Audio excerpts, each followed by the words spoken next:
My name is Adeline, and I thought turning 34 would be like any other birthday. Cake, forced smiles, and my mother's passive-aggressive comments about my life choices. But when I found my 8-year-old son crouched in a bathroom corner with blood on his lip and my brother standing over him with that smirk, everything I thought I knew about my family shattered. What happened next exposed secrets that ran so deep, even the FBI couldn't believe how far the darkness went. Some families keep photo albums. Mine kept ledgers of crimes, and every payment had a price none of us saw coming.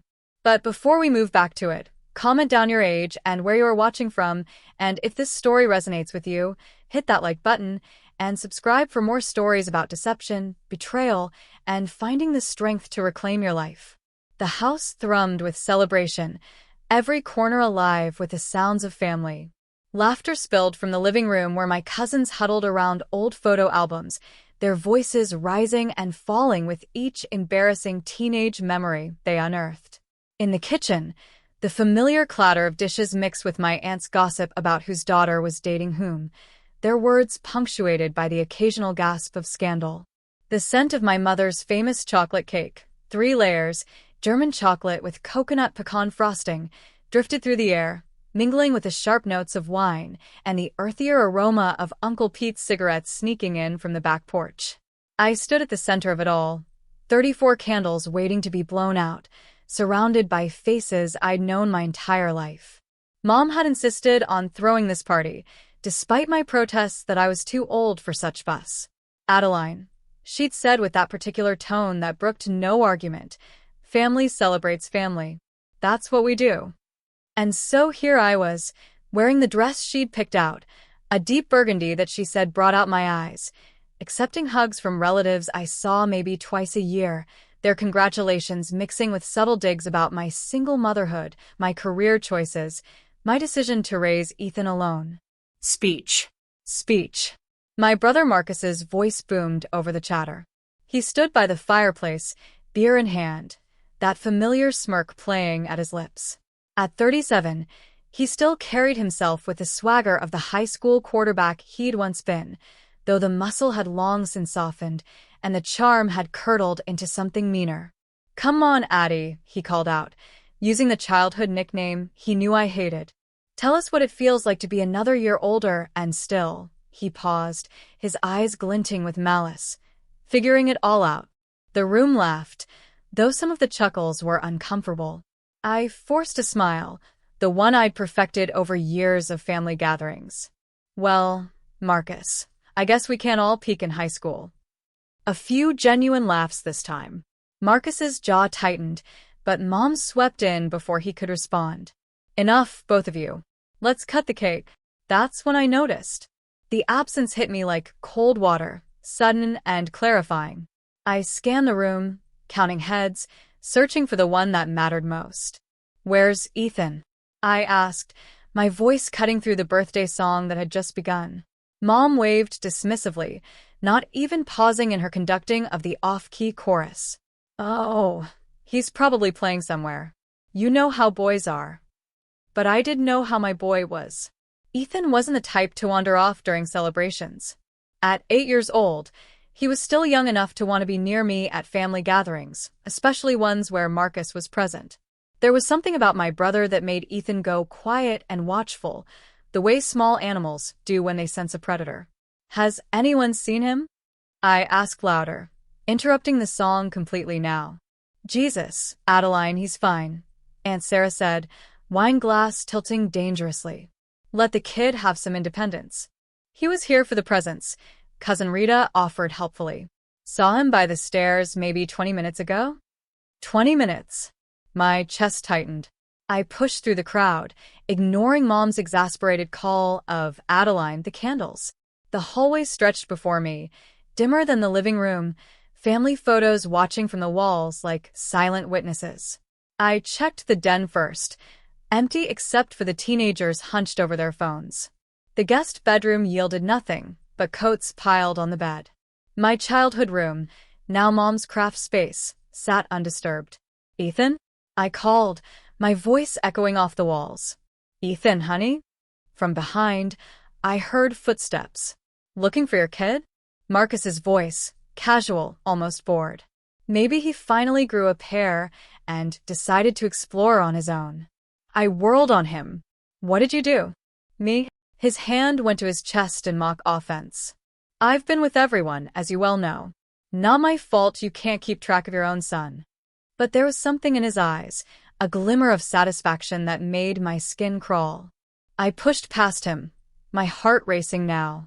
The upstairs bathroom door was closed, but I'd already checked there. Hadn't I? No. I'd only glanced in the upstairs, the downstairs bathroom, the one at the end of the hall, past the laundry room, the one we rarely used during parties because it was so far from everything else. I nearly ran, my heels clicking against the hardwood, then muffling on the runner carpet. The door was ajar, just barely, a sliver of light escaping into the dim hallway. I pushed it open, and the hinges creaked like an accusation. The sight knocked the breath from my lungs. Ethan was crouched in the corner between the toilet and the wall, his small body folded in on itself like he was trying to disappear. His face, when he looked up at me, was streaked with tears, and his lower lip, God, his lip was swollen and bleeding, a dark red smear across his chin. "Mommy," he whispered, and it broke something in me. But he wasn't alone. Marcus leaned against the sink, examining his knuckles with the detached interest of someone checking their manicure. He didn't even look up when I entered. "Maybe now he'll toughen up," he said, his voice a low murmur meant only for me. "Kid needs to learn that crying doesn't solve anything." The rage came in a wave so powerful it nearly knocked me backward. "What did you do?" My voice was barely human, scraped raw from somewhere primal. Marcus finally looked at me, and his smirk widened. "Just teaching him a lesson. Someone has to, since you clearly won't. Boys don't cry, Adeline. Or didn't anyone teach you that when you decided to raise one alone?" I flew at him, putting myself between him and Ethan, my hands shaking with fury. "You hit him? You hit my son." "Hit is a strong word," Marcus said, straightening up, using his height advantage to loom over me. I corrected him. "There's a difference." Kid was mouthing off, saying he didn't want to arm wrestle. What kind of boy doesn't want to arm wrestle? So I showed him what happens when you act like a little. "Don't you dare," I snarled. "Don't you dare finish that sentence." The bathroom suddenly felt impossibly small, the walls closing in. Behind me, I could hear Ethan's hitched breathing, trying so hard not to cry harder. My baby, trying to be brave even now. "You're pathetic," I told Marcus, my voice steady despite the trembling in my limbs. "A grown man who has to beat up children to feel strong." His face darkened, and he stepped closer. "Careful, Addie. You might not like what happens when you push me." "Is that a threat?" "It's a promise." His breath smelled of beer and something sour, like milk left too long in the sun. "That boy needs a man's influence, not some soft-handed coddling from a mother who can't even keep a husband." The slap came before I realized I'd moved, my palm connecting with his cheek in a crack that echoed off the bathroom tiles. For a moment, we both stood frozen, equally shocked. Then Marcus laughed, low and ugly. "There she is. There's the family temper. Apple doesn't fall far from the tree, does it?" I turned my back on him, dropping to my knees beside Ethan. "Come here, baby," I whispered, opening my arms. He flew into them, his small body shaking against mine. I could feel his tears soaking through my dress, could taste my own rage like copper in my mouth. "We're leaving," I announced, scooping Ethan up.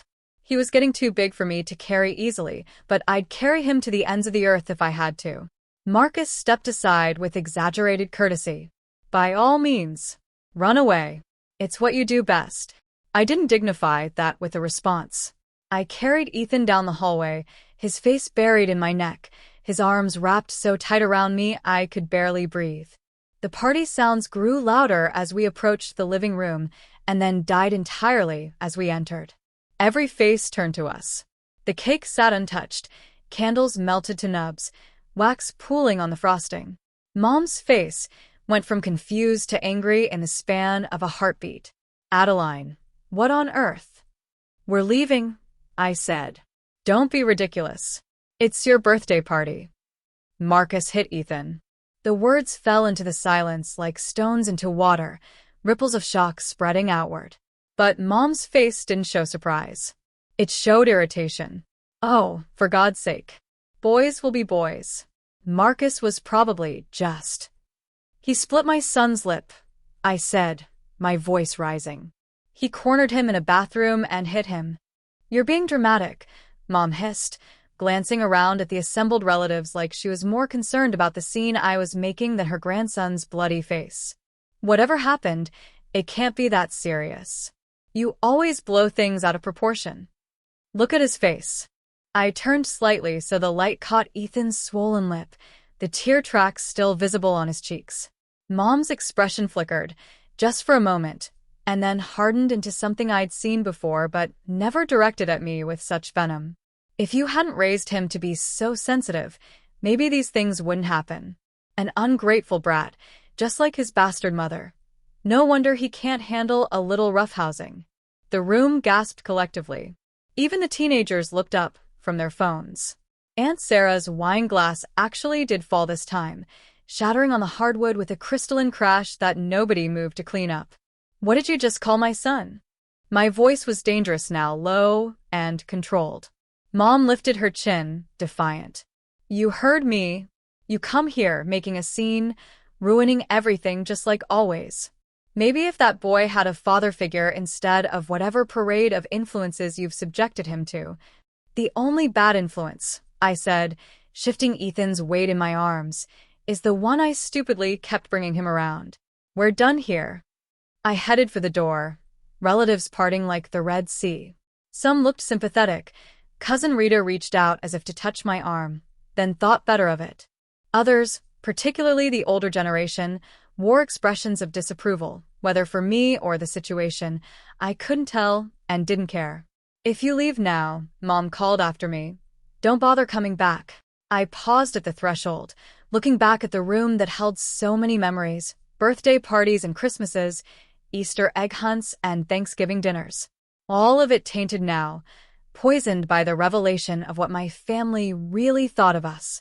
I wouldn't dream of it, I said and walked out into the night. The cool air hit us like a blessing. Ethan shivered against me, and I hurried to the car, fumbling with my keys with one hand while supporting him with the other. Once I got him into his booster seat, I saw the full extent of the damage in the car's dome light. His lip was worse than I'd thought, and there were finger marks on his upper arm where someone, Marcus, had grabbed him. I'm sorry, Mommy, Ethan whispered as I buckled him in. I didn't mean to ruin your birthday. Oh, baby, I said, cupping his face gently, careful of his injured lip. You didn't ruin anything. None of this is your fault. Not one single bit. Uncle Marcus said, I was a baby, said I needed to learn to be a man. Uncle Marcus, I said carefully, doesn't know the first thing about being a man. Real men don't hurt children. Real men protect them. As I drove us home, Ethan's quiet sobs filling the car, I realized this wasn't just about a birthday party gone wrong. This wasn't even just about Marcus's cruelty or Mom's enabling. This was about something deeper, something rotten at the core of my family that I'd been trying not to see for years. They'd shown their true colors tonight. The masks had finally slipped, revealing the ugly truth beneath, that they saw my son as less than, saw me as less than, because I dared to raise him alone, because I'd refused to stay with his father, because I'd chosen my own path instead of the one they'd mapped out for me. But there was something else, too. The speed with which Mom had defended Marcus, the lack of surprise on certain faces. This wasn't the first time something like this had happened. It was just the first time it had happened to us. I didn't sleep that night. How could I? Every time I closed my eyes, I saw Ethan crouched in that corner, trying to make himself small enough to disappear. I sat on the edge of his bed instead, watching him sleep, cataloging injuries in the soft glow of his nightlight. The split lip was the worst of it, visually, but the bruises were starting to bloom. Purple fingerprints on his arm, a darker shadow along his ribs where I suspected Marcus had grabbed or pushed him before corralling him into that bathroom. At 3 a.m, I took photos. Evidence, though I wasn't sure yet what I'd do with them. The camera flash was harsh in the darkness, turning Ethan's peaceful sleeping face into something stark and vulnerable. He stirred but didn't wake, and I smoothed his hair back, whispering apologies he couldn't hear. By 5, I'd made 17 cups of tea and drunk none of them. They sat in a row on the kitchen counter like soldiers, growing cold while I paced. My phone had been buzzing all night. Messages I didn't read, voicemails I didn't play. I knew what they'd say. Variations on a theme. You overreacted. Family is family. Think of your mother. He didn't mean it. Boys need discipline. You're too sensitive. You always were too sensitive. The pounding on the door came at 6:17. I knew because I was staring at the microwave clock, wondering if it was too early to call in sick to work. The knocking was insistent, aggressive, meant to wake the neighbors if not answered immediately. I knew who it was before I opened the door. Mom stood on my doorstep, and for a moment, I didn't recognize her. Her usually perfectly styled hair hung limp around her face. Her makeup from yesterday's party was smeared, mascara tracking down her cheeks in parallel black rivers. She looked older, frilier, like she'd aged a decade overnight. "Adeline," she said, and her voice was hoarse. "Please, we need to talk." "No," I said, starting to close the door. She wedged her foot in the gap, a move so unlike her that I paused in surprise. "Please," she said again, and this time I heard something I'd never heard from my mother before. Desperation. "You have to give your brother a way to live. A way forward. Please. A way to live." I opened the door wider, not to let her in but to confront her. "He assaulted my son. Your grandson. And you want me to give him a way to live?" "You don't understand," Mom said, wringing her hands. The gesture was so melodramatic it might have been funny if I wasn't so angry. "There are things, complications. Marcus he's not well." "Not well?" I laughed, but there was no humor in it. "Is that what we're calling it now? He's a grown man who beat up an 8-year-old boy. That's not illness, Mom. That's cruelty." "He needs help," she insisted. "Professional help. But if you make a big deal of this, if you go to the authorities." "Why are they protecting him, Mom?" The small voice came from behind me. Ethan stood in the hallway, his Spider-Man pajamas twisted from sleep, his swollen lip making him lisp slightly. "Why is Grandma protecting Uncle Marcus when he hurt me?" Mom's face crumbled at the sight of him. "Oh, sweetheart. Don't," I said, stepping between them. "You don't get to sweetheart him. Not after what you called him last night." "I was upset," Mom said quickly. "I didn't mean—" "You called my son a bastard," I said, my voice flat. "You meant every word." "Mommy, what's a bastard?" Ethan asked. "It's an ugly word that small-minded people use when they run out of actual arguments," I told him, not taking my eyes off Mom. "Go back to bed, baby. Grandma was just leaving." "But I want to know why." "Ethan. Please." He padded back down the hall, but I knew he'd be listening from his room. 8-year-olds were excellent eavesdroppers, especially when the conversation was about them. "You have to understand," Mom said, lowering her voice. "Marcus's problems. Debts. The wrong kind of debts to the wrong kind of people. If this gets out, if he loses his job or goes to jail." "That's not my problem," I said. "It will be," she said, and there was something in her tone that chilled me. "These people don't just write off losses, Adeline. They collect. From family if they have to." "Are you threatening me?" "I'm trying to protect you." She was crying now, real tears this time, not the manipulative waterworks she usually employed. "Both of you. All of us. You don't know what you're playing with here." "Then tell me," I said. "Tell me exactly what's going on." But she was already backing away, shaking her head. Just think about it. Please. For Ethan's sake, if not mine." She left, and I stood in the doorway watching her drive away, noting how she checked her mirrors repeatedly, how she took a circuitous route out of my neighborhood. She was scared. Genuinely scared. The phone calls started an hour later. First Uncle Pete. "Adeline's sweetheart, your mother's beside herself. Whatever happened with the boys? Surely we can work it out as a family?" Then Aunt Sarah, presumably sober now. "You always were dramatic, even as a child." Remember when you tried to run away because Marcus broke your dollhouse? This is just like that. Cousin Rita, at least, tried to be diplomatic. I'm not saying what Marcus did was right, but maybe there's a middle ground here? Some way to handle this without destroying the family? I stopped answering after the fifth call. But they kept coming, filling my voicemail with variations of the same message. Forgive and forget. Think of the family, don't make waves. Remember what's important.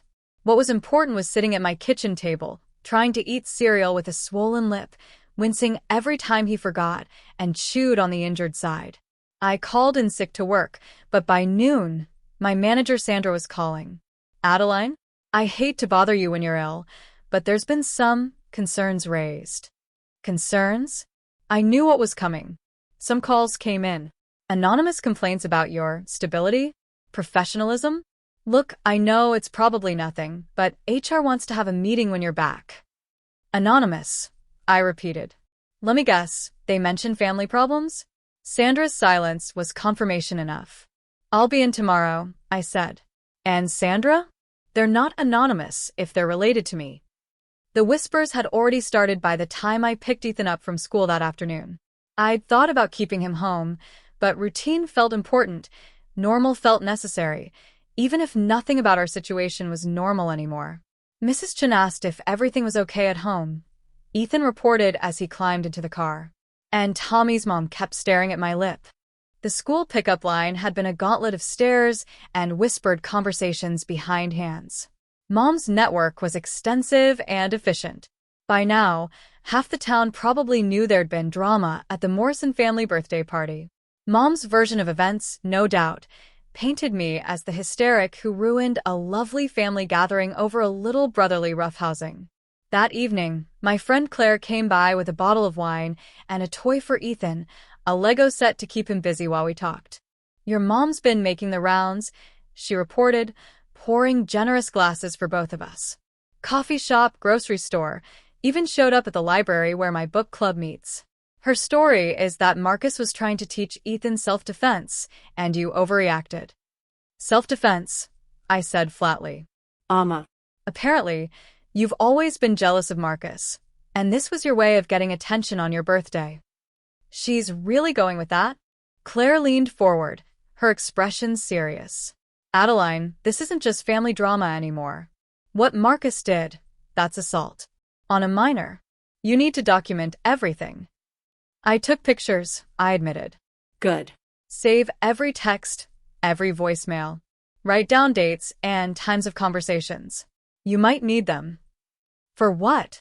For whatever comes next, she said. Because something tells me this isn't over. She was right.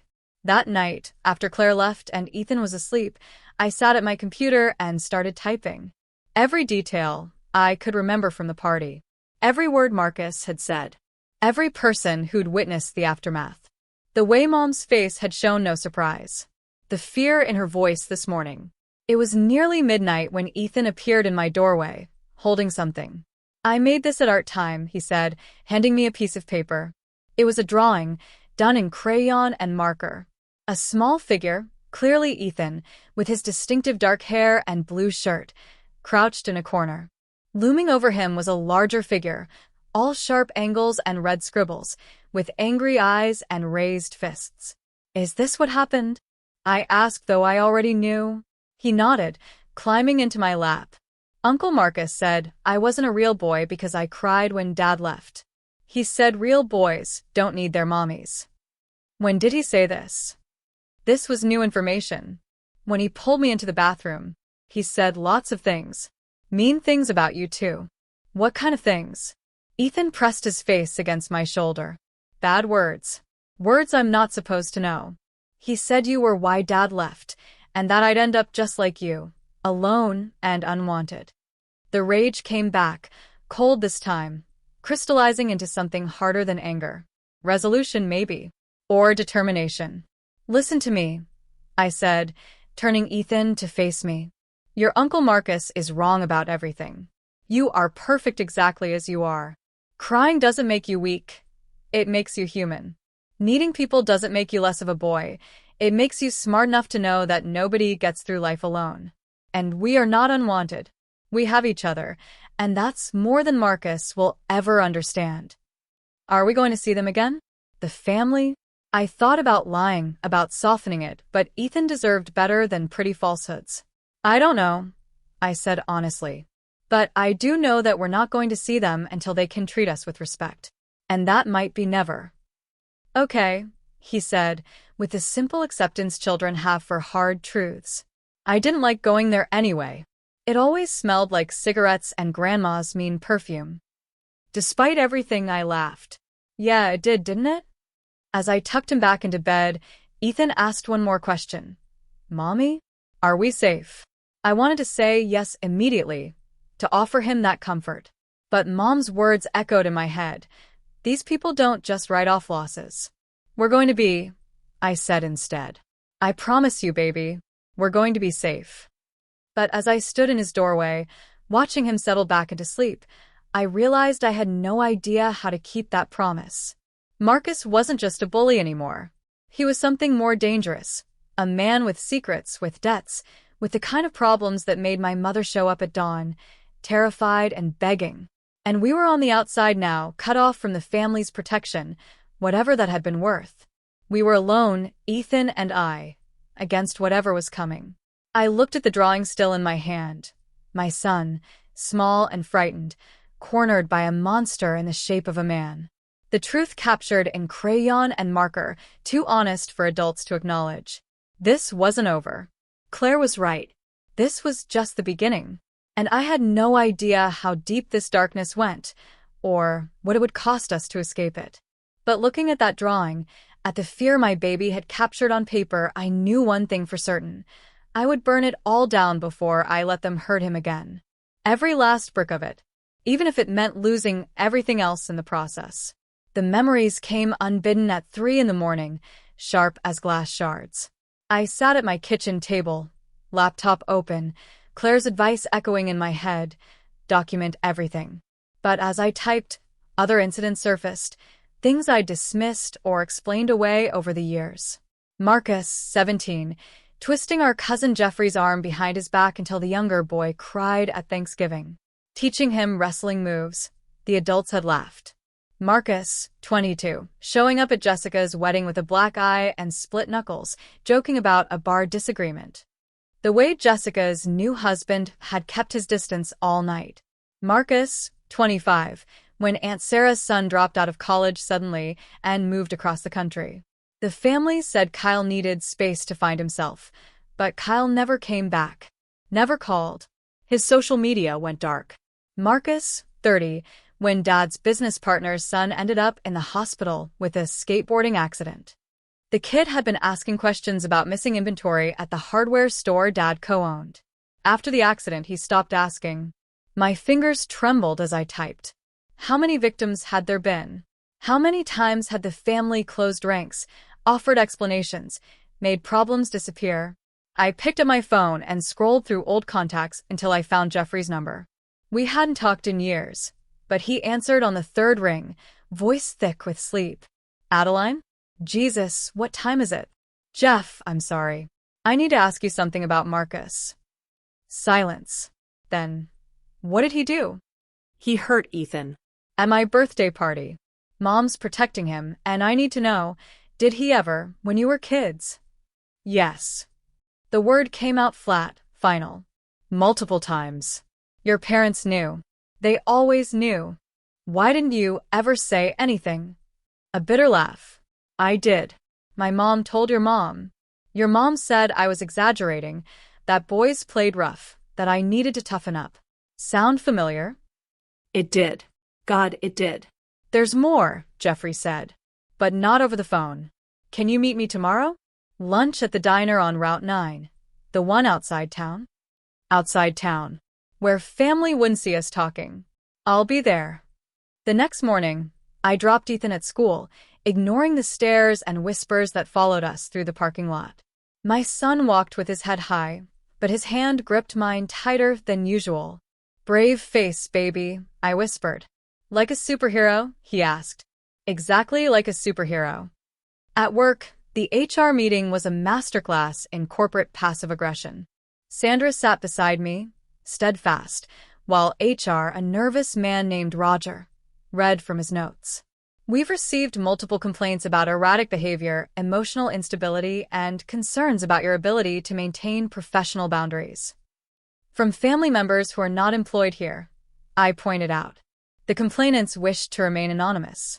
Roger, Sandra interrupted, Adeline is one of our best analysts. She's never had a single performance issue in 7 years. Doesn't that count for something? Roger shifted uncomfortably. Of course. This is just protocol. We need to document the complaints and the meeting. No action is being taken at this time. At this time, I repeated. But the complaints will remain in my file? Protocol, Roger said again, not meeting my eyes. The message was clear. We're watching you now. One wrong step and these anonymous complaints would be all the justification they'd need. I met Jeffrey at the diner as planned. He'd aged poorly, I thought, then realized it wasn't age. It was wariness. He had the look of someone who'd learned to always check exits, always sit with his back to walls. You look like him, he said without preamble. Marcus. Same nose, same stubborn chin. Used to terrify me when we were kids, seeing his features in your face. Thanks for that, I said dryly. But you've got your dad's eyes. He tried to stop it once, you know. Marcus had me cornered in the garage, was hitting me with a wrench, and your dad walked in. I thought I was saved. What happened? Your dad pulled Marcus off me, and for a second, I saw something in his face. Disgust, maybe fear. But then your mom appeared and she started in on your dad. How dare he lay hands on Marcus, how Marcus was just playing, how I was being dramatic. Your dad backed down. He always backed down when it came to her and Marcus. Why? I asked. Why did she always protect him? Jeffrey stirred his coffee, considering. I have a theory. Want to hear it? I nodded. I think Marcus knows something. Has something on her. The protection never felt like normal motherly love. It felt like obligation. Like she didn't have a choice. That night, I went hunting through the attic. I told Ethan I was looking for Christmas decorations, but I was searching for something else. Anything that might explain the hold Marcus had on our family. I found Dad's things in a box marked, hardware store important.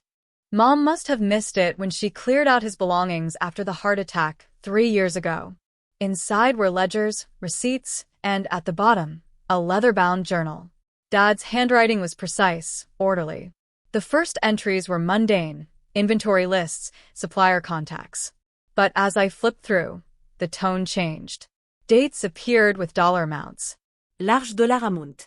And initials. MLM. Marcus Leon Morrison. October 15th, 2012, $5,000 to MLM. Legal fees December 3rd, 2012, $8,000 to MLM. Medical expenses February 20th, 2013, $15,000 to MLM. Investment opportunity March 10th, 2013, $20,000 to MLM. Urgent, no questions. The amounts escalated over the years. By 2018, Dad was paying out $30,000 at a time. The notations became more cryptic: settlement, damage control, protection. One entry from 2019 stopped me cold. MLM says they'll come for A and the boy if payments stop. Cannot let that happen. Second mortgage approved. A and the boy. Me and Ethan. They'd been threatening us even then, and Dad had kept paying to protect us. The final entry was dated a week before Dad's heart attack. Can't keep this up. The debt is too deep. MLM refuses to get help. Tried to tell A, but C stopped me. If something happens to me, the papers are with Henderson. Henderson, Dad's lawyer. I called Henderson's office first thing the next morning, but his secretary said he was out of town until the following week. I made an appointment, my hand shaking as I wrote it down. That afternoon, Claire helped me research. We went through public records, news archives, anything that might explain what Marcus had gotten into. What we found painted an ugly picture. A string of failed businesses, each one lasting just long enough to rack up debt before folding. Assault charges that were mysteriously dropped. A DUI that disappeared from records. And always, Marcus emerged unscathed while others paid the price. Look at this, Claire said, pointing to a news article from 2018. A warehouse fire destroyed a building owned by one of Marcus's companies. Insurance paid out $500,000. Arson. Suspected but never proven. The investigator on the case retired suddenly, moved to Florida. How much do you want to bet Dad paid for that retirement? My phone buzzed. Mom. Don't answer it, Claire advised. But I did. What do you want? You went to see Jeffrey, Mom said without preamble. That was a mistake. How did you never mind? I know about the payments, Mom. Dad's journal. I know Marcus has been bleeding the family dry. Silence. Then, you don't know anything. Then enlighten me. Not over the phone. Tonight. The old park on Riverside. Come alone. That sounds like a terrible idea. Fine. Then I'll come to your work tomorrow. We can discuss it in front of all your colleagues. She hung up. Claire grabbed my arm. You're not seriously going to meet her. I have to know, I said. I have to know what hold he has on them. The park was deserted when I arrived, streetlights casting long shadows across empty swings and slides. Mom sat on a bench, looking older than I'd ever seen her. Marcus owes money, she said without preamble. Not to banks. To people who break bones when payments are late. How much? Started at $50,000. Gambling. It's closer to $300,000 now with interest. Jesus Christ. Your father paid for years trying to keep them at bay. But it was never enough. Marcus kept gambling, kept borrowing, kept making it worse. So, cut him off. Let him face consequences. Mom laughed, bitter and hollow. You think we haven't tried? The last time we refused to pay, they sent someone to your apartment building.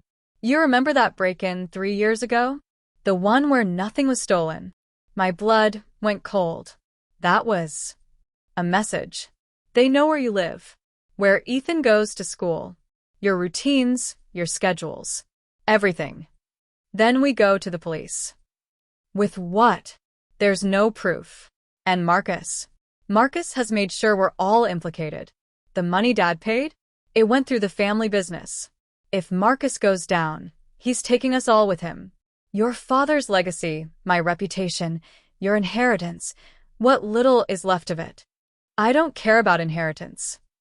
You should, Mom said, because without it, you won't be able to afford the security you'll need when these people come collecting. A car drove by slowly, its headlights sweeping across us. Mom tensed until it passed. There's more, she said quietly. Marcus has been skimming from his creditors, telling them he's paid us back when he's kept the money. If they find out, they'll come after us for money we never received. Now you're beginning to understand. But I didn't understand. Not fully. Not until 2 days later. The envelope was slipped under my door sometime between midnight and dawn. Plain white, no postmark, no return address. Inside, a single sheet of paper with typed words. Stop digging, or your son will pay. This is your only warning. My hands shook as I called Claire.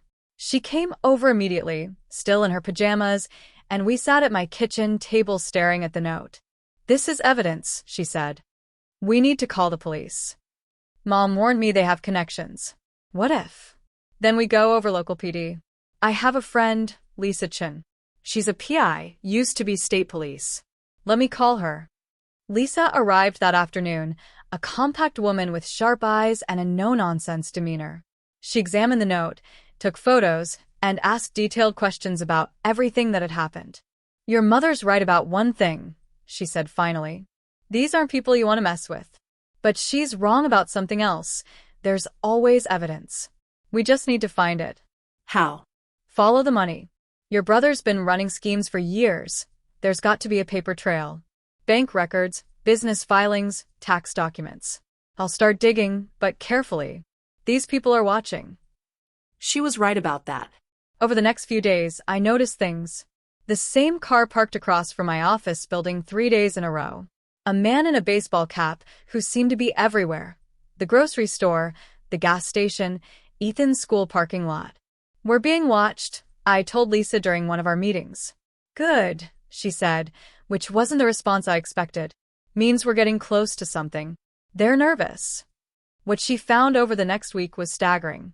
Marcus had been running money through shell companies for years, each one registered to a different family member, without their knowledge. There was one in my name, established when I was 18.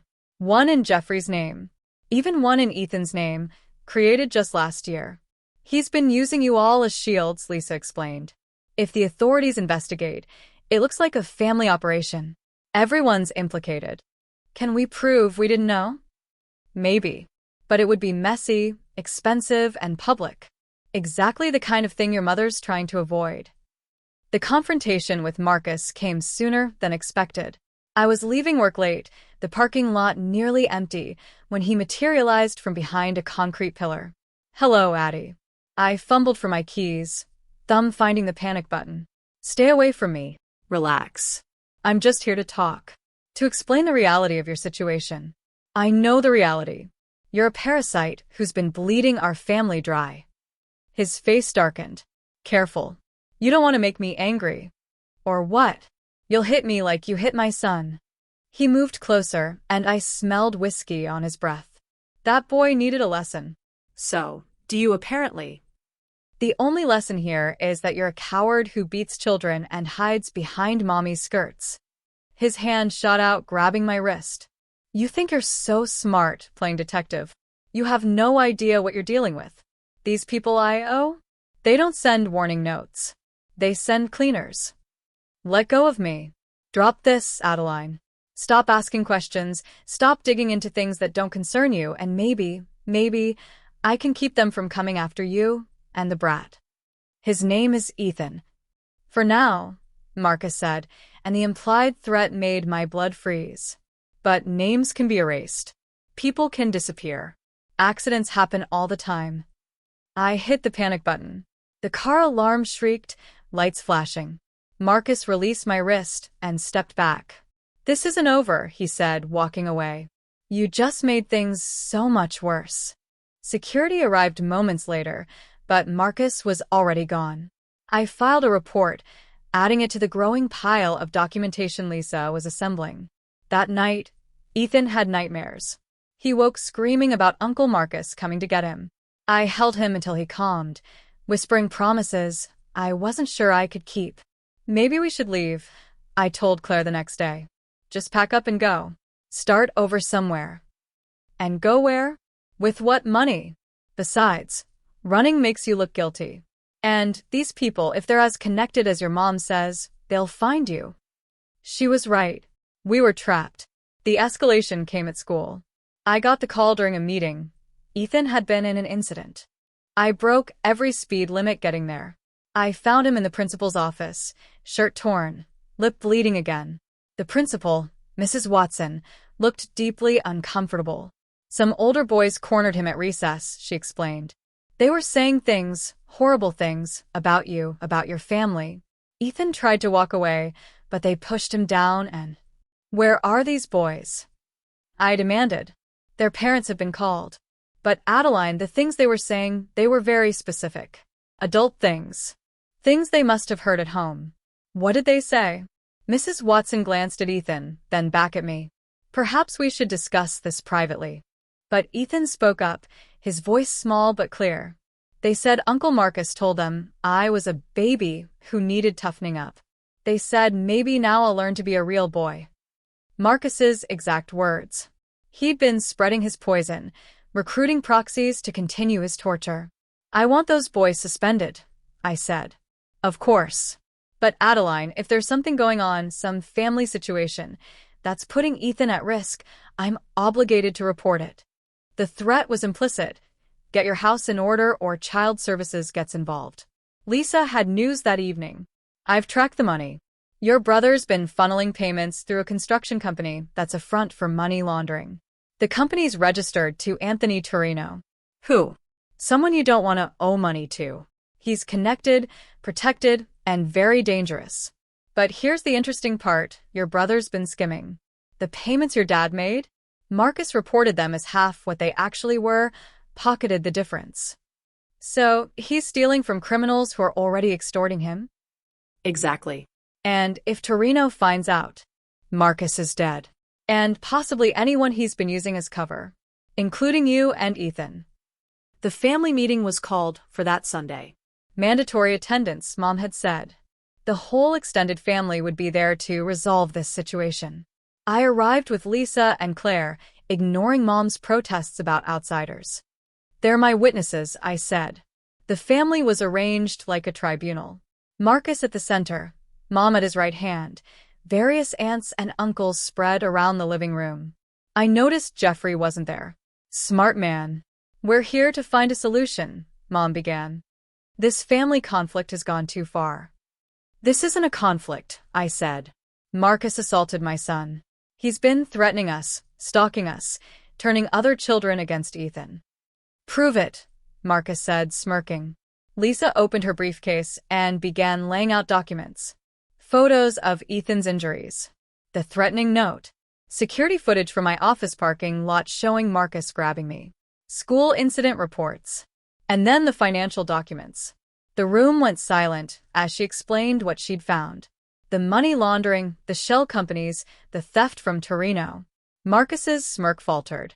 You don't know what you're talking about. Actually, I do, Lisa said. 20 years in financial crimes investigation. I know exactly what I'm looking at. If this is true, Uncle Pete said slowly, we're all in danger. We've been in danger for years, I said. You've just been pretending otherwise. There has to be a way out, Aunt Sarah said. Some arrangement. The only arrangement, I said, is Marcus turns himself in. Cops, FBI, whoever will give him protection in exchange for testimony against Torino. Marcus laughed. You think I'm suicidal? Torino has people inside. I wouldn't last a day. Then run, I said. Disappear. Leave us all alone and never come back. With what money? You've just established that I'm broke. That's not our problem, Claire said. Marcus stood, pacing now. You don't get it. None of you get it. I'm the only thing standing between this family and them. I'm the buffer. Without me, they come for all of you. No, Lisa said. Without you, there's no debt. You incurred it, not them. You think they care about legal technicalities? Marcus was shouting now. These are people who break legs for being late on payments. Then maybe, I said quietly, you should have thought of that before you gambled away money you didn't have. Marcus lunged at me, but Uncle Pete and another cousin held him back. He struggled against them, screaming, If I go down, you all go down with me. Every last one of you. I'll make sure of it.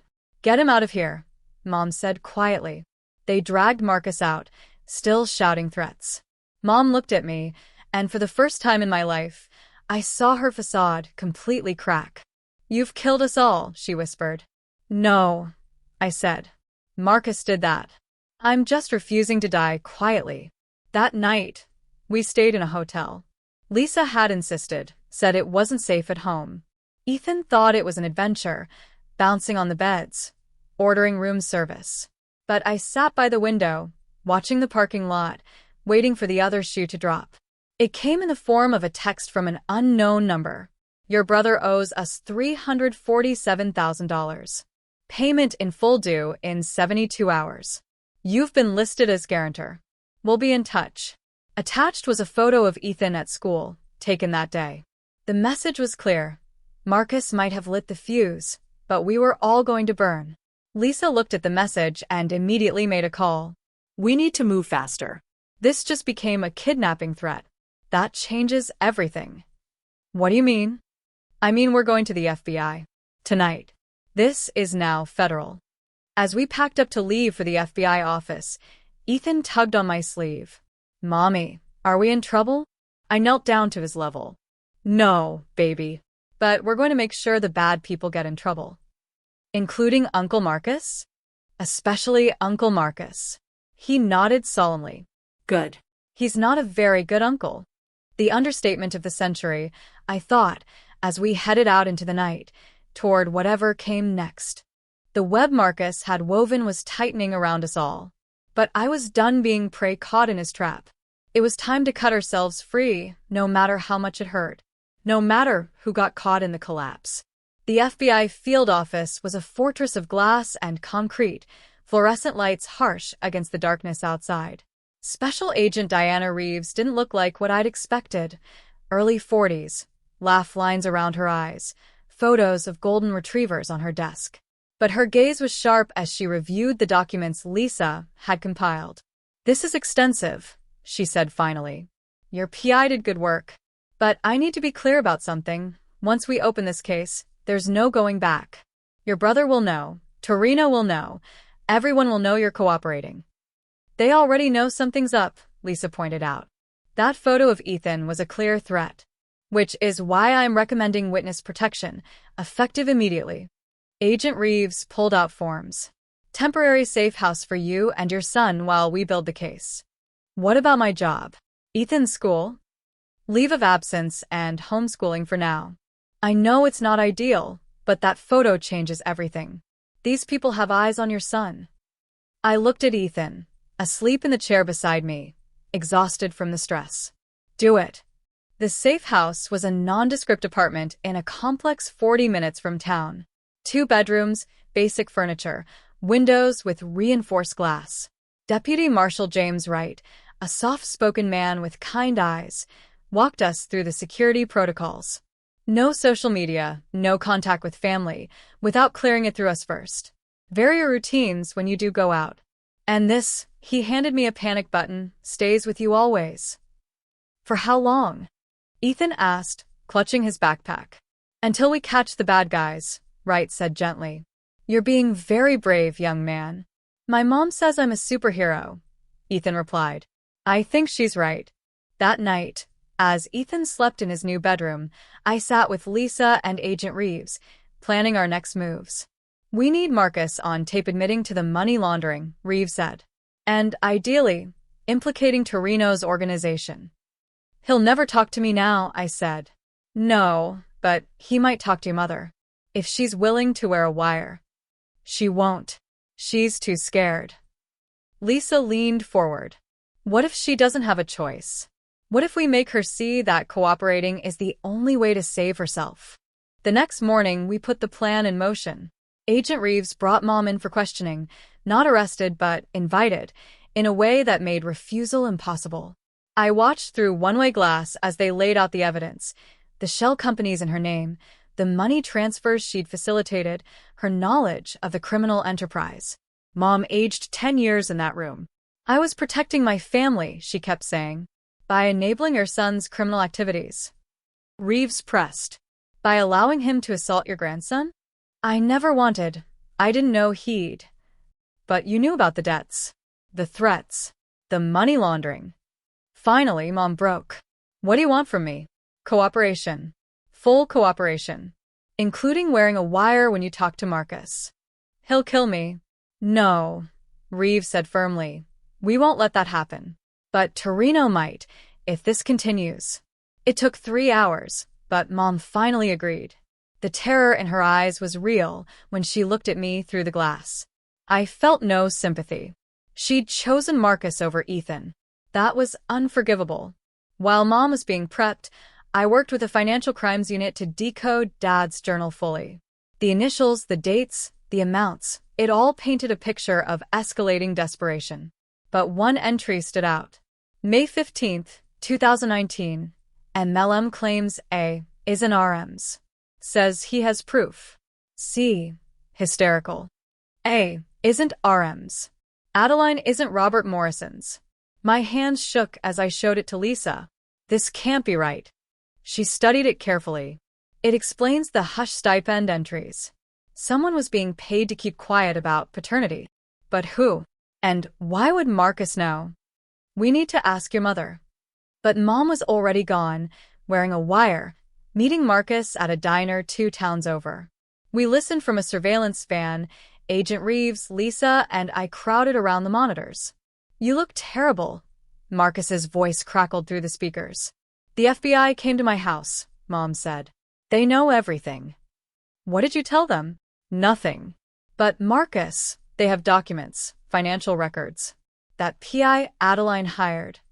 "That bitch," Marcus snarled. I told you she'd ruin everything. There's something else.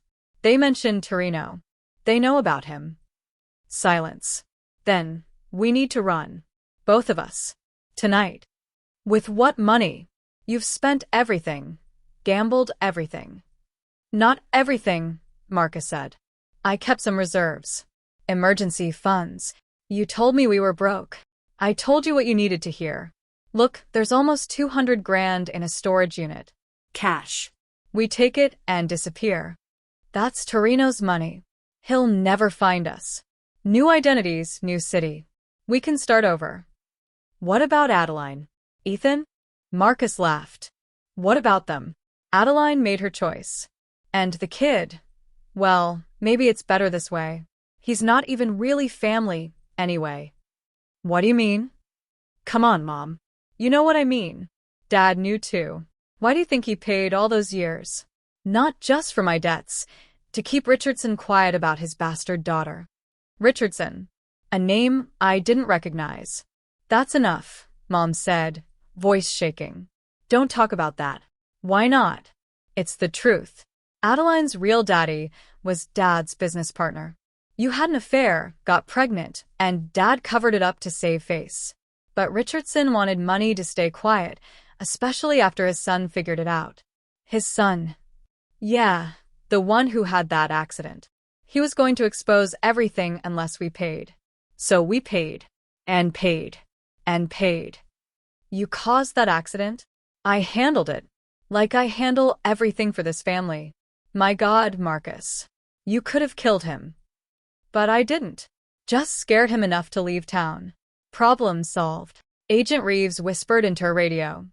All units, prepare to move in. But Mom wasn't done.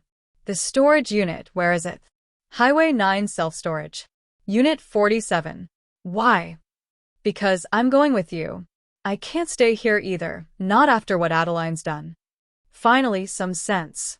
Meet me there at midnight. And Mom? Don't tell anyone.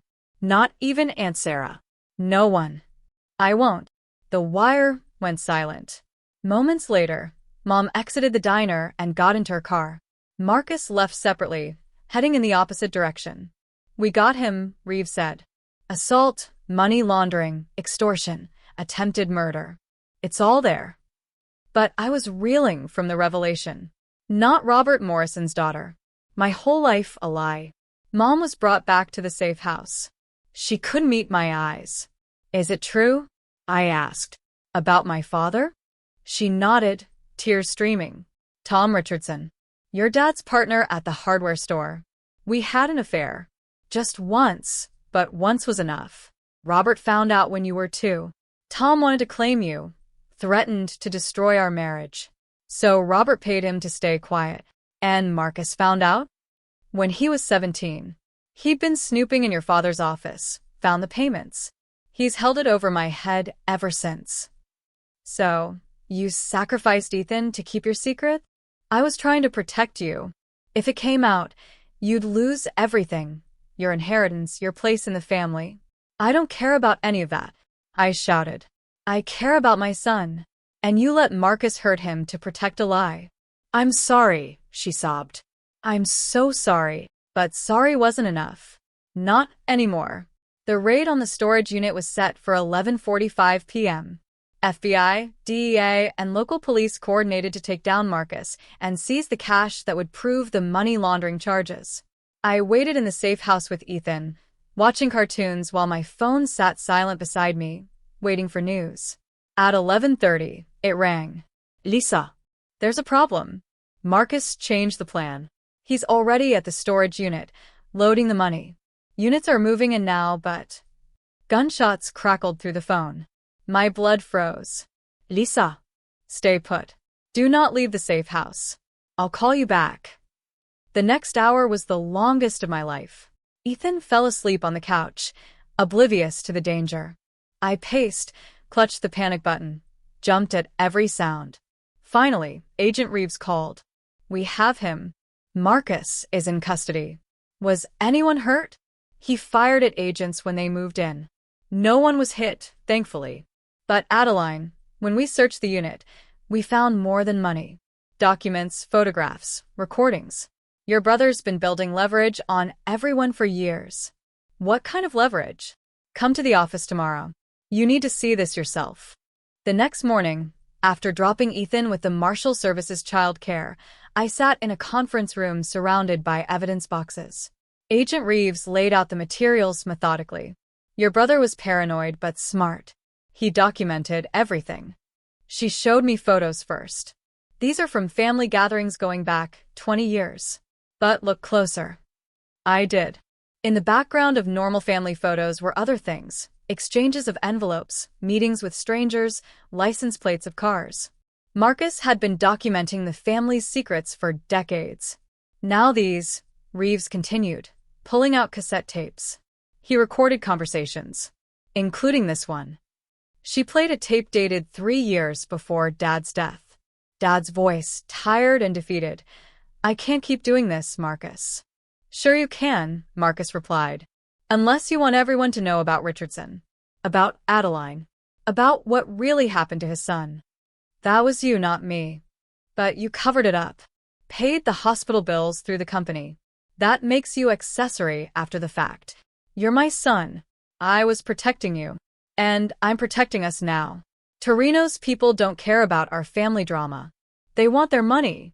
So you'll keep paying, or I'll make sure they know exactly where to find Adeline and her boy." The tape clicked off. I felt sick. "He was using you and Ethan as leverage against your father," Reeves said gently. "And it worked. Dad paid until it killed him." "There's more. This one's from 6 months ago. Mom's voice this time, talking to someone I didn't recognize. The payments have to stop. Robert's dead. The estate is nearly drained." "Then find another way," the stranger replied. "Your son owes us. Family pays family debts. That's the rule." "What if I could give you something else? Information?" "What kind of information?" "My daughter works at Hartman Analytics. They handle contracts for defense companies. Sensitive information passes through her desk." My blood went cold. She was going to sell my access? "We don't think she followed through," Reeves said quickly. But the intention was there. The revelations kept coming. Marcus had records of everyone's secrets: Uncle Pete's affair, Aunt Sarah's embezzlement from her employer, Cousin Rita's husband's drug dealing. He'd been the family's secret keeper and blackmailer, using their shame to fund his gambling and maintain his power. "We're going to need statements from everyone," Reeves said. "This is bigger than just Marcus now. This is a RICO case." "RICO?" "Racketeering. Your family was functioning as a criminal enterprise, whether they knew it or not." That afternoon, I was allowed a monitored visit with Mom before she was formally charged. She looked smaller somehow, diminished. "I know you hate me," she said. "I don't hate you. I pity you. You are so concerned with appearances, with keeping secrets, that you let Marcus turn our family into a criminal organization. I was trying to protect everyone." "No, you were trying to protect yourself. Your reputation. Your standing." "You don't understand what it was like," she said. "The shame of the affair, the constant fear of exposure. Marcus held it over me every day. You could have told the truth. And destroyed everything? Everything's destroyed anyway, Mom. But at least if you'd told the truth, Ethan wouldn't have been hurt."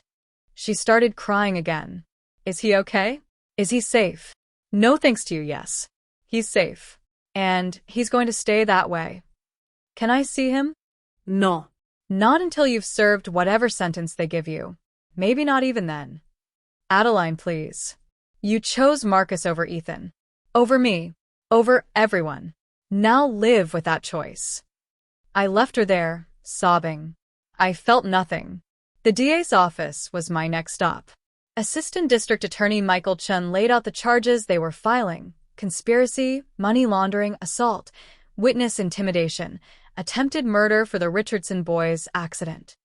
"With your testimony and the recordings, we have a strong case," he said. "But I need to warn you. The defense will try to paint you as vindictive, out for revenge. Let them try. The evidence speaks for itself." There's another issue. Torino's organization. They're not happy about the FBI involvement. Our informants say they're considering you and your son loose ends. Witness protection? Permanent relocation might be necessary. New identities, new life. I thought about it. Leaving everything behind. Friends, career, the life I'd built. But then I thought about Ethan, about keeping him safe. Whatever it takes, I said. That evening, back at the safe house, I sat with Ethan as he did homework, worksheets the Marshal Service had provided. Mom, are we going to have to move? He asked suddenly. Maybe, baby. Would that be okay? He considered this. Will Uncle Marcus know where we are? No. He'll never find us. Then yes. I'd like to move. Somewhere with a beach, maybe? We'll see what we can do. Agent Reeves called with an update. Marcus is trying to make a deal. He wants to testify against Torino in exchange for reduced charges. Will they take it? Probably. Torino's a bigger fish. But it means Marcus might serve as little as 10 years. 10 years, I repeated. Ethan would be 18. With good behavior, maybe 7. It wasn't enough, but it was something. The next day brought another revelation. Tom Richardson, my biological father, wanted to meet. He'd been contacted by the FBI, informed of the situation. You don't have to see him, Lisa advised. But I was curious. This man whose existence had shaped so much of my life without my knowledge. We met in a neutral location, a coffee shop with FBI agents at nearby tables. Tom Richardson was older than I'd expected, late 60s, with eyes exactly like mine. I wanted to tell you, were his first words. So many times. But Robert, your dad, he made it clear what would happen if I did. What would happen? He'd destroy me. Financially, socially. And he had the means to do it. Plus, Marcus, even as a teenager, that boy scared me. But you took money to stay quiet. No, he said firmly. Robert forced money on me, called it severance from the business. I never wanted it. I wanted you. I wanted to be your father. But you weren't. No, he agreed sadly. I wasn't. Robert was. He raised you, loved you in his way. I was just the biological contributor. Your son found out. Tom's face darkened. Danny figured it out when he was looking through old business records. He wanted to confront Robert, demand acknowledgement. I tried to stop him, but he was stubborn. Then the accident happened. Marcus. I knew it was him, but I couldn't prove it. Danny left town as soon as he could walk again. Haven't seen him since. I'm sorry. So am I. For all of it. But mostly for you, for what this secret cost you and your son. We talked for an hour. He showed me photos of half-siblings I'd never known I had, told me about his life after leaving the business.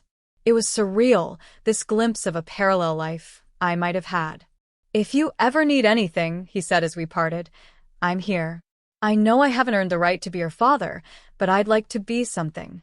I'll think about it, I said and meant it. That night, the news broke.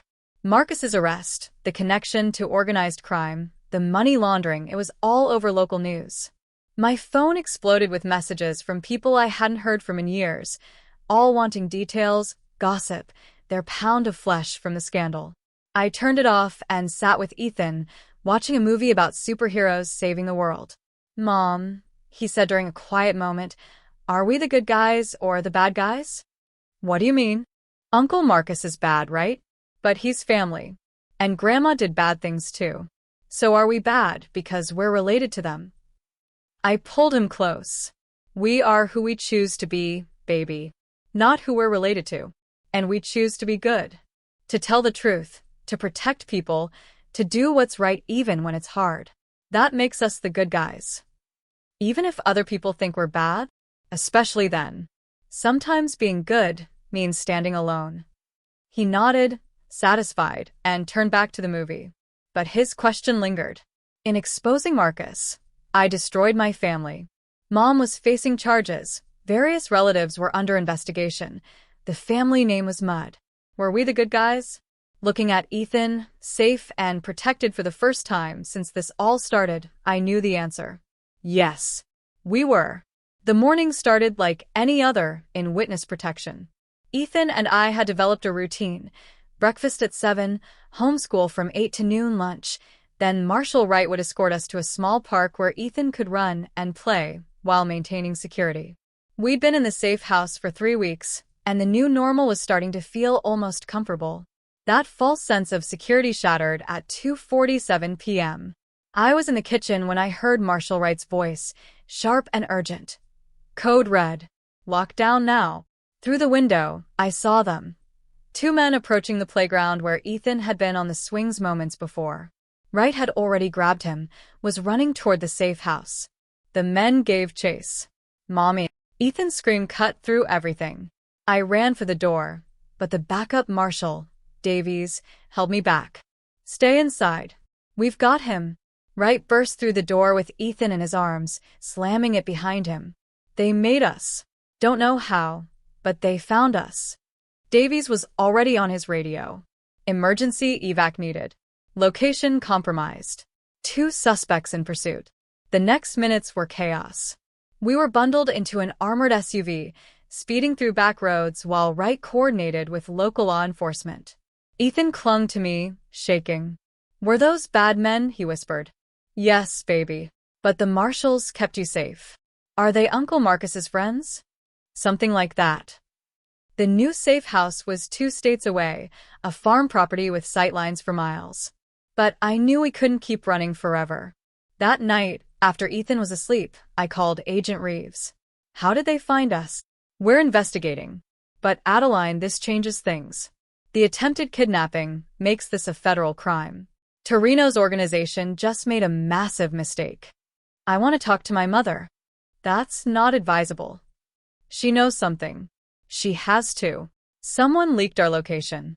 The next morning, Mom was brought to a secure facility for our meeting. She looked haggard, aged beyond her years. Orange didn't suit her. They tried to take Ethan, I said without preamble. Her face went white. No. I didn't. I swear I didn't tell anyone. But you know something. She was quiet for so long I thought she wouldn't answer. Then, Marcus had insurance. He told me once that if anything happened to him, if he was arrested, there were procedures in place. What kind of procedures? People who would be notified. Actions that would be taken. He said it was his dead man switch. And you didn't think to mention this? I thought it was just Marcus being dramatic. He was always making threats, spinning stories. Where would he keep this information? Mom shook her head.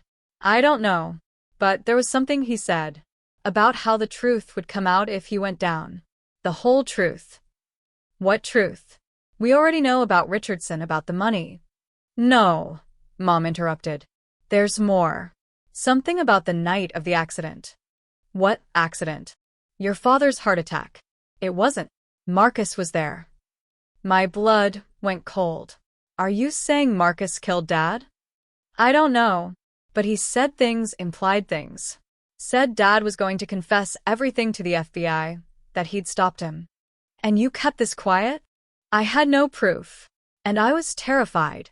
Of Marcus, of Torino's people, of losing everything. I stood to leave. You're pathetic. Wait.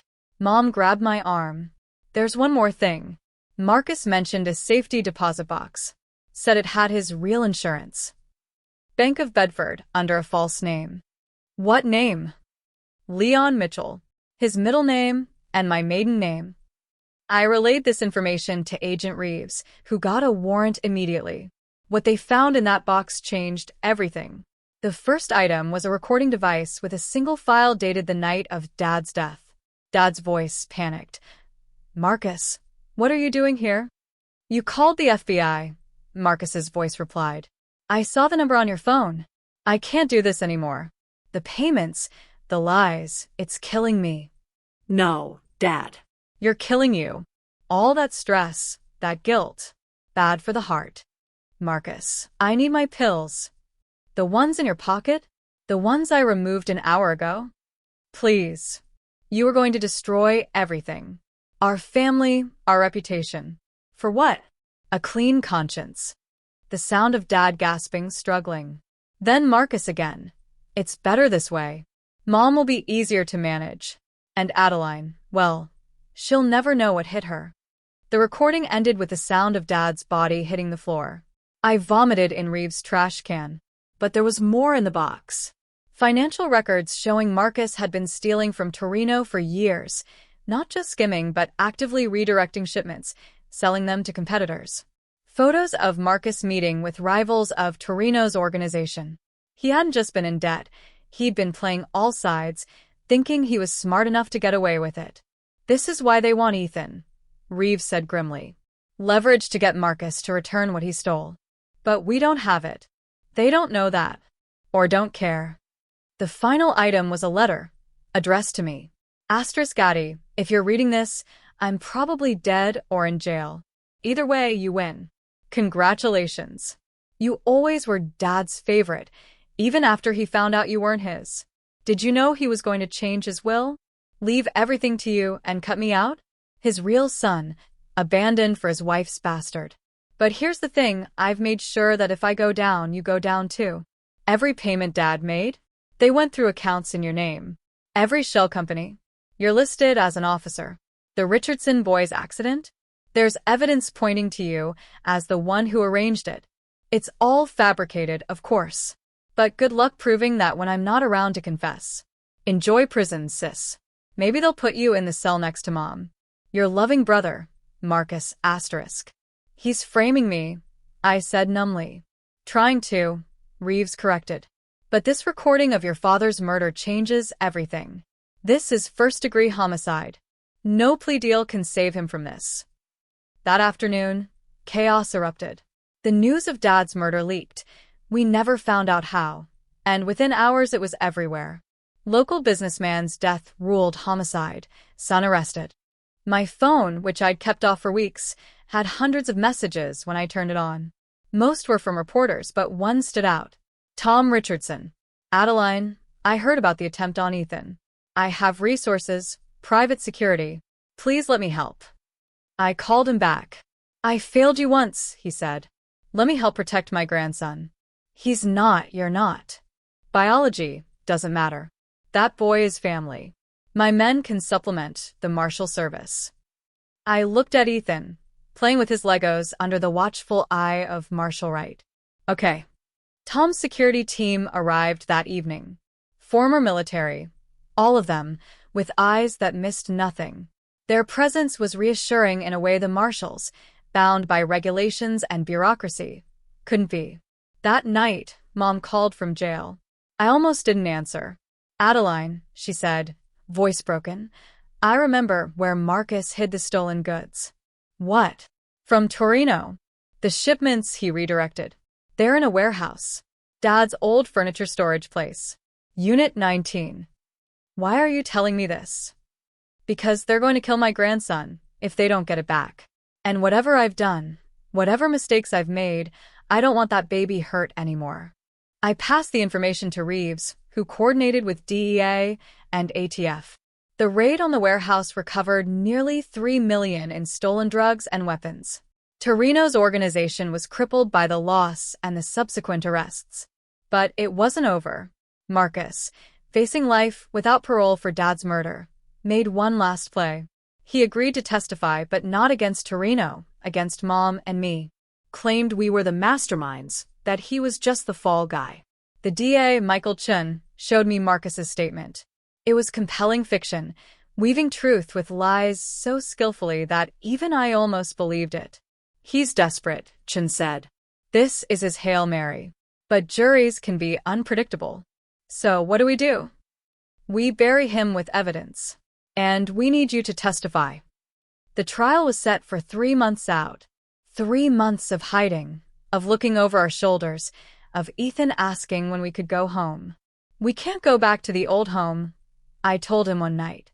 Because of Uncle Marcus? Because sometimes, to be safe, we have to start fresh. Like witness protection? Something like that. Will I have to change my name? I thought about it. Would you want to? He considered. Can I pick it? Within reason. I want to be Ethan Strong. Because we're strong, right, Mommy? The strongest, I agreed, holding him close. 2 weeks before the trial, Tom Richardson visited with news. Danny wants to testify, he said. My son. He's willing to confirm Marcus caused his accident. Where is he? Canada. Has been for years. But he'll come back for this. Why? Because he heard about what Marcus did to Ethan. Said no kid should go through what he did. The pieces were falling into place. But Marcus had one more card to play. The courtroom was packed the first day of trial. Media, family members I hadn't seen in years, curious strangers drawn by the sensational nature of the case. Marcus sat at the defense table, wearing a suit that couldn't hide the prison weight loss, the hollow eyes of a man who'd lost everything. He smiled when he saw me. That same smirk from the birthday party, diminished but not dead. Prosecutor Chen opened with the recording of Dad's murder. The courtroom sat in stunned silence as Dad's dying gasps filled the space.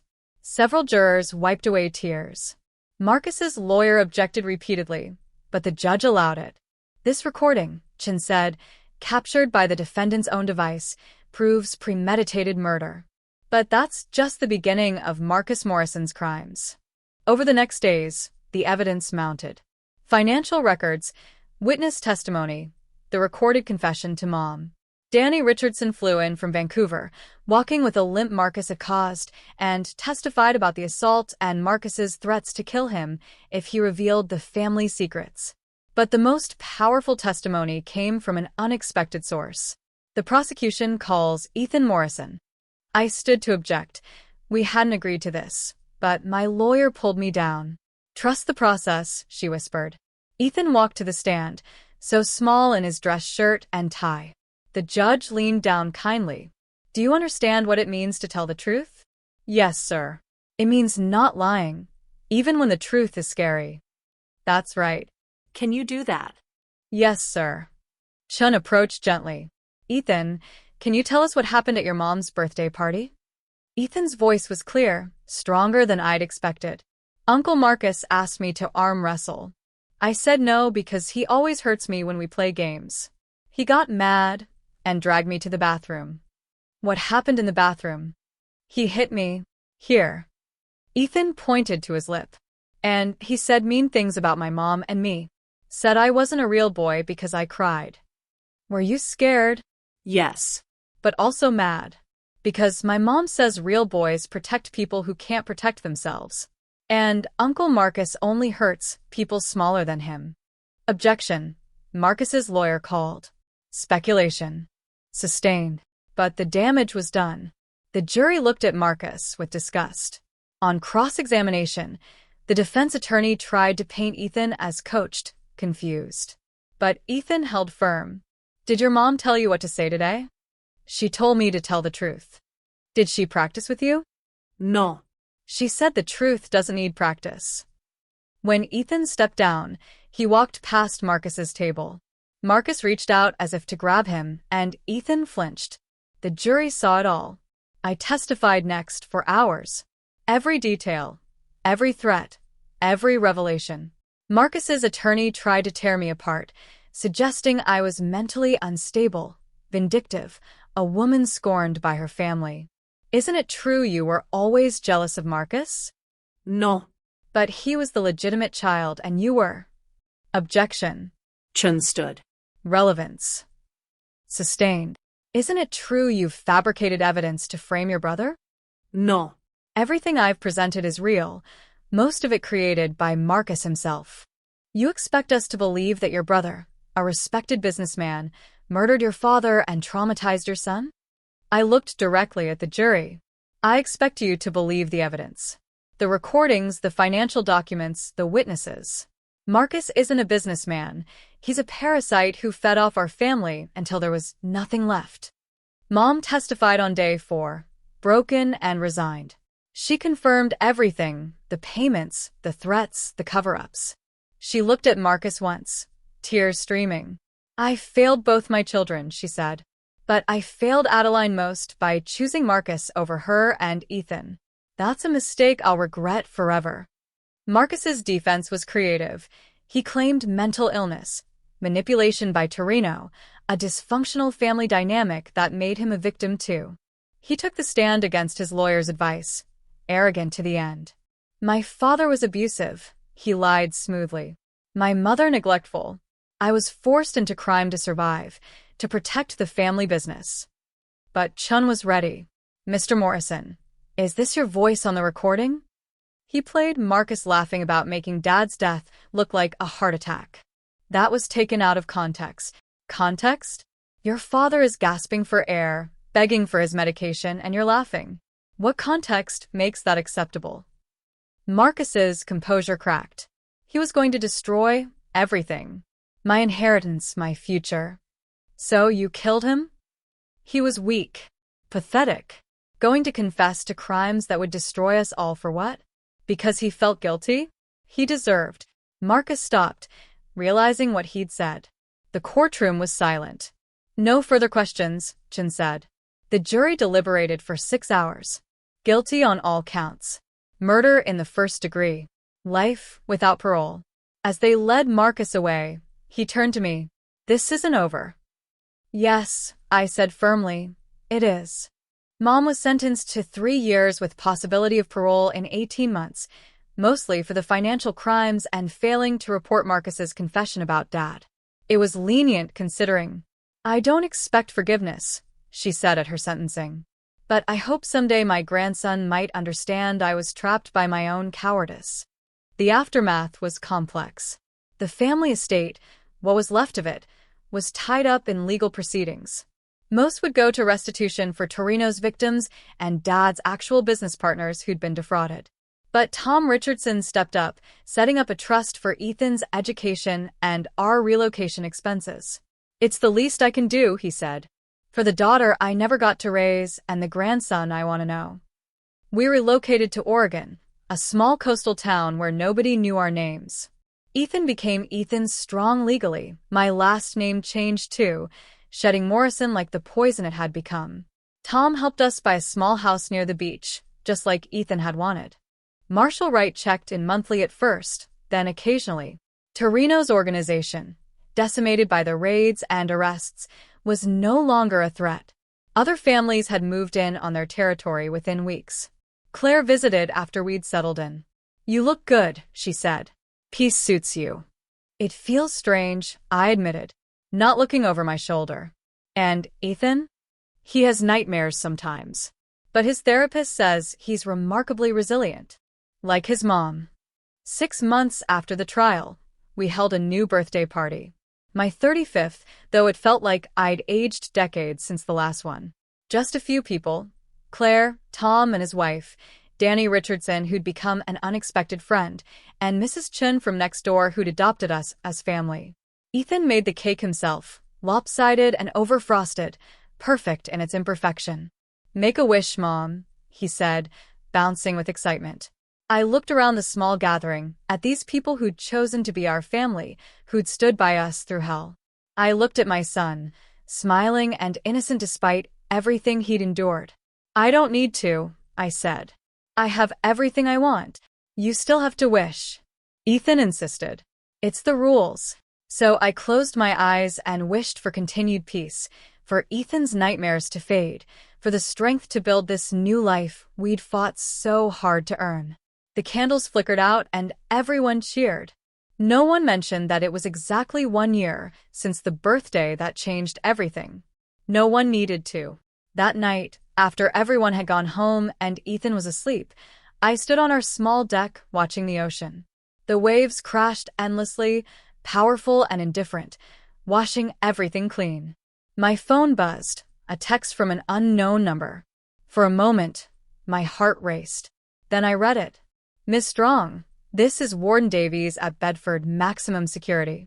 I am writing to inform you that Marcus Morrison was placed in solitary confinement after an altercation with other inmates. He will have no contact with the outside world for the foreseeable future. You and your son are safe. I deleted the message and blocked the number. Marcus was the past.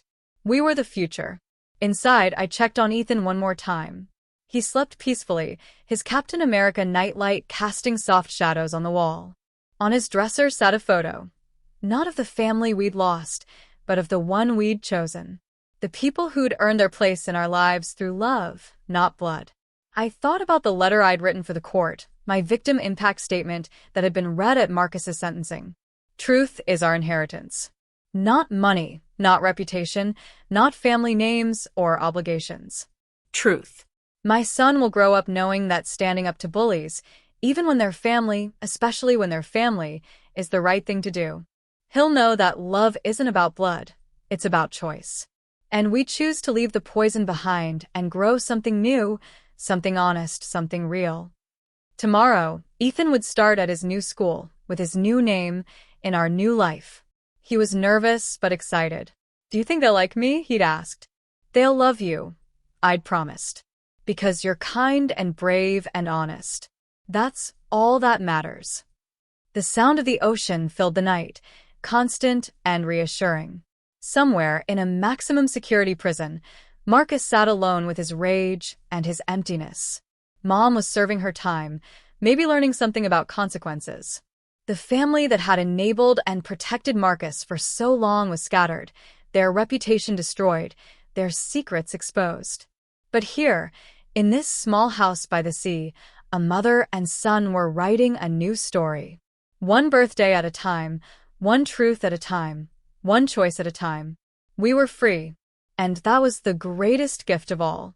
If you had to choose between protecting your child and destroying your entire family, knowing that the truth might put everyone you love in danger, would you still speak up? Share your thoughts below, and don't forget to subscribe for more stories about the choices that define us when family becomes the enemy.